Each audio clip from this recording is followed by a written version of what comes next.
I went to start these videos a while ago, and obviously I started my videos yesterday in New York. This is a multi-country video. I started my videos yesterday on my way to New York. I'm sitting in my driveway. I'm going to go down to the barn and look at some of the new horses that have come in. Some of them came yesterday. I haven't seen them yet. I saw some pictures of one. It looks like maybe they went to ship 3 horses to our farm, and this horse ate 2 of them on the way there. He is a giant. You'll be introduced to him this coming week and on the drone on Saturday. Yes, we're having the drone on Saturday. Talk to James. He's coming out. I'm going to try and get Danny out. And we'll have, I'd like to have, I'm going to say sets, but they're not really sets. These horses are barely broken going. They'll be on the track at the same time, so we'll call them sets. Sets of 4 in the same vicinity of one another. But it should be a lot of fun. As of right now, we have, in the barn, 30 horses in the barn, 5 on the way. Well, actually, one of them's going to be a little later. Need Your Opinion's brother is a Better Than Cheddar called Beef and Cheddar. It's a great name. Beef and Cheddar is, he's going to be coming a little bit later in October, simply because he's a June foal. So I just talked to Matt, actually. He's just texted me now. And he wanted to give him a little more time, which makes sense. We do have a couple of smaller horses that showed up. We'll talk about them all in a minute. I'm going to run through the 2-year-olds, going to tell you which ones are done for the year and turned out, which ones are almost done. And obviously, as it goes, we want to give them 2 months off for the most part. Some of the horses maybe that are recovering from injuries, like Bottle of Red, or who else? Not that many were injured. Let's say any of the ones that seemed a little sore going out, we'll almost give them 3 months.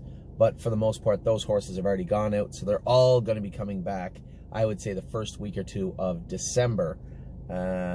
September, October. No, October, November. The first week of December, they'll all be coming back in, maybe even the last week of November.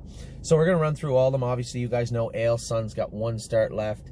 Not a real transitional trotter when it comes to the surfaces. She really struggled at Delaware in that deeper surface. I was a bit surprised. I thought that she would get over that surface really well. She doesn't appreciate a soft track, a deeper track. She likes it hard. Northfield she loved. When we got a aluminum shoe on her with a little more grab, she negotiated Scioto well. But the deep track the other day, lug out, she was not good at all.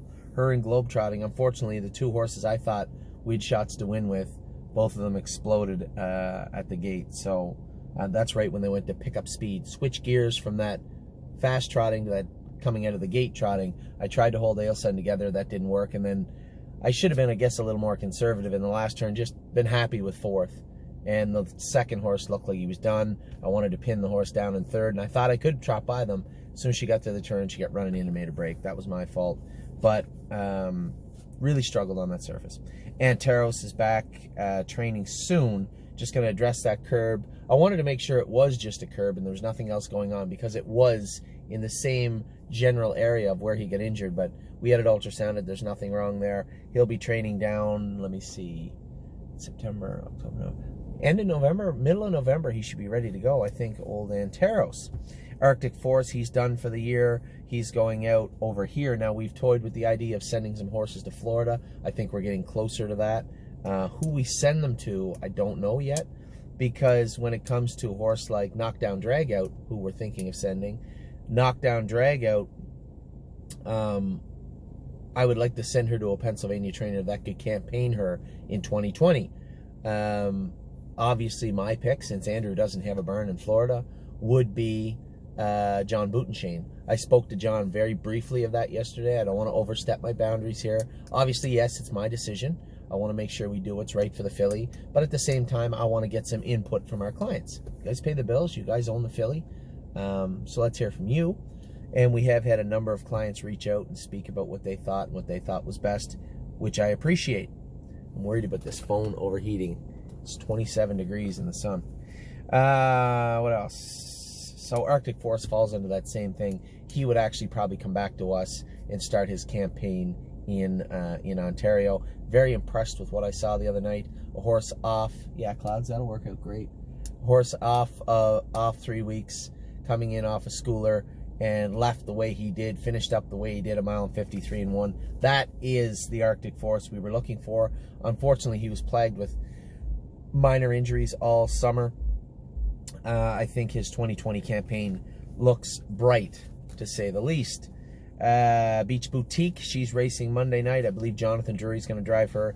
I'm at the Meadows Monday. I guess I could have rushed back and made it for Beach Boutique, but she drew the 9-hole. Just want to get her some experience. We're going to let her hobbles out again, have her racing on the end of it. I was impressed with what I saw the other day. I'd like to see some more forward progress from Beach Boutique. She's got a few starts left yet, maybe 3 or 4 we want to see. I'd like to see at least a close version of the best Beach Boutique we could see, and I think we'll see that in the coming weeks. Beach Bum BB, a second, just got beat at the wire the other day, looked very, very good. Now, Brandon had talked about her shutting her air off a couple of times this summer. She did. He was hoping to maybe get her palate trimmed, a little minor operation in between this year and the next. I would say we would.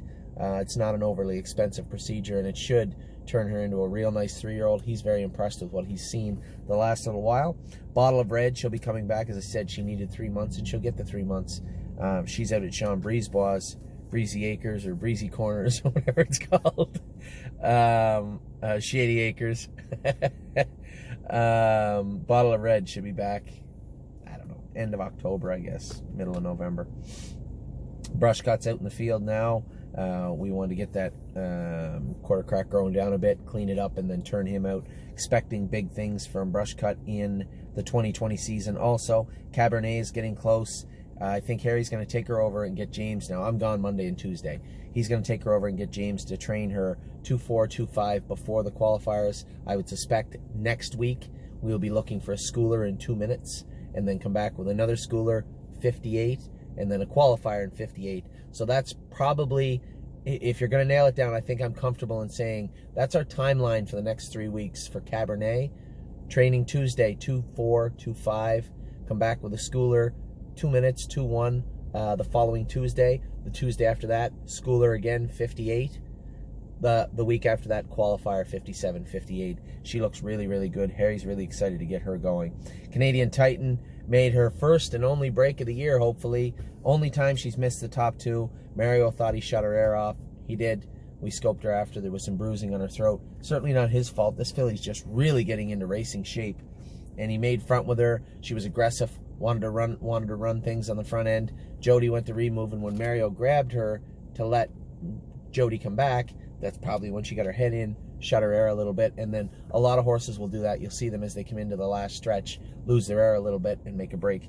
So Canadian Titan, now that we know that that can happen, and that did happen, it shouldn't happen again. So Canadian Titan is into the semifinals next Friday. Capistrano certainly in the finals. She is the division leader in the OSS. I get, I rarely look at social media. I feel like a politician now when people say, don't look at social media, don't look at social media. You know, you never ever rest on your accolades, and you never take the beatings head on in social media. And we get a lot of people that, I get messages all the time, screenshots of, people cutting us up on social media. I don't look at it. I don't care. For the people out there that think we had a horrible year, we had a divisional leader in Ohio, and we had a divisional leader in the grassroots in Ontario. We did not have a divisional leader in Pennsylvania, but in the Stallion Series we were close. I think Path of Totality was 3rd or 4th, if I'm not mistaken. I believe she was. Anyway, I don't have to list our accomplishments of 2019. I feel we had a good year, and I've talked to a number of people in length over this. What expectations are for the 2-year-old season. If you think we're going to buy 2-year-olds and they're all going to turn profits, there is going to be 100% of our ownership disappointed for the most part. I shouldn't say 100%, but quite a bit disappointed at the end of their 2-year-old season. I look at their 2-year-old season as a good springboard into their sophomore year, and it gives us a good inclination of what type of horse they are. And I guess at that point, probably puts a shelf life on them for the stable. Are they going to be here with us for the long haul, like a horse like Yes, or hopefully White Tiger? He seems to be coming back around. Hopefully White Tiger. and a number of other horses? Or are these horses, we have a line where we can probably saturate their earnings and their potential by this point. Once we get there, it's time to sell. That's what I look at the 2-year-old year for, setting them up for the 3, 4-year-old years in aged racing. And the idea that we're going to buy 2-year-olds and turn profits at 2 is a little unrealistic. And for those of you who believes it isn't unrealistic, you're simply in the wrong place. So I've been very, very happy with everybody. Canadian Titan, again, we didn't turn a profit with her. Paid $44,000 for her. She's made 40. She's going to obviously make more. Looked like she was going to get a big chunk of the race the other night before she made a break. And it was simply, it wasn't an error on Mario's part. I don't think I can disagree with the way he drove her. It's just the way the race turned out, the way the filly was. She's sharp. She's feeling good right now. And I think it's just a matter of understanding that can happen now and not letting it happen again. In regards to Capistrano, as I said, there's a filly we bought privately. She's got 40,000 made, divisional leader, looks fantastic coming in. Couldn't be happier with old Cappy, and I think she's going to have a good career for us. You know, when you look at horses that mean a lot to us, that could potentially be good horses throughout their career and maybe even head to the breeding shed for us, here's an extremely well-bred filly. Now she's a War We Needy. They're durable. They're tough. And here's a well-bred filly. Already has a 2-year-old mark of 153 and 4. Three starts, she's gone faster than 155 in the winner's circle this year. And if she translates that into a strong 3-year-old season, who knows what's in store for us in Capistrano. Classic Con, it was simple. I talked to Mario. We qualified him. He was a little weak on the end of it. We had a little bit of griping from some of our clients, which is completely fine. And some opinions were given, which were well received. And I believe a couple of them are right. I think that this colt still looks frail. Still looks like his frame is not muscular like an athlete. And I think that's why you're seeing 31 seconds on the end of it. You're seeing a little him brushing his knees a little bit, interfering behind a tiny bit. These are all maturity issues, right? And I think that maybe we'll school this colt one more time and then turn him out for a month or 6 weeks. And I know nobody wants to hear that, like, well, if he's fine, why aren't we racing him? He's fine in the sense he can do it. I mean, I could go play baseball with my wrists. I could play baseball. Not how I used to, right? And obviously it's different. I'm injured, but when it comes to this colt, we're trying to have the best form of Classic Con on the track, and we can't have it the way he is. He's just not physically mature. There's nothing wrong with that. The horse is 2 years old. There's nothing wrong with having a little bit of an immature colt. Last thing you want to do is push and push and push and push, because the immaturity we see on the exterior, in the reality, that's interior immaturity. And what can happen is those knees can let go. You can break a knee, and then what? We just discard them? Now we just hurt a horse and ruined a horse because we were too stubborn to do what we knew what was right. I know the right thing to do. The horse is going out for a little bit. We'll school him once more, make sure we put the muscle we can put on him on the track safely right now. I wouldn't want to go any more than 2-4 with him right now. Put a little bit of safe muscle on him, turn him out, feed him up, get him bulked up a little bit and bring him back in. And I think that's probably best case scenario for a Classic Con. Compass Rose DC, she's done for 2019. Now here's a filly we made money with. If you want to count her, bought her for $16,500. She made $65,000 and had a good season. Little disappointing. They're Delaware, you know, we went out of our way. We knew her feet were sore. We put those flip-flops on her, you know, for her sore feet. She qualified so well in Northfield. Then we get to Delaware and the tracks like that. For those of you who know anything about flip-flops and deep tracks, you know exactly what took place with Compass Rose. Now you could say, why didn't you make the change? Geez, you know, we had a couple of starts on the racetrack, race 2, 3, 5. We could have switched her out.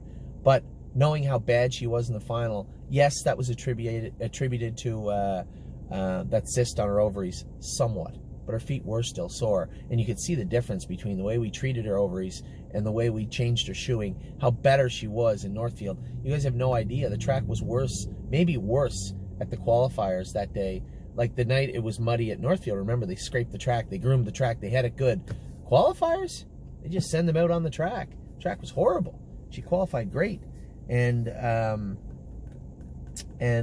think the track was just too deep for her at Delaware. Either way, she had a big year. She had a good year, and I think this filly's going to come back really good. She's a killer. She got that eye of the tiger fight to her all the time. She had the same caretaker since the day she landed in the barn, and she bit him 2 weeks before she was done racing. So that's what kind of attitude, Compass Rose DC has. Don't Believe Me, Just Watch. Had a little bit of a scare with Don't Believe Me, Just Watch the other day. We knew something was up with this guy, and even though it didn't show in his blood, something was going on. He spiked a high temperature for almost 2 days. Had the scours, had diarrhea really bad. We've been running fluids into him nonstop for 72 hours. He's fine today. I think they jogged him a little bit this morning. He was bright, temperature's down to normal. His appetite's back, but that was hard on him. That was hard on him, and that is the problem, is because we still don't know what went on. It's easy to just say, oh, he was sick.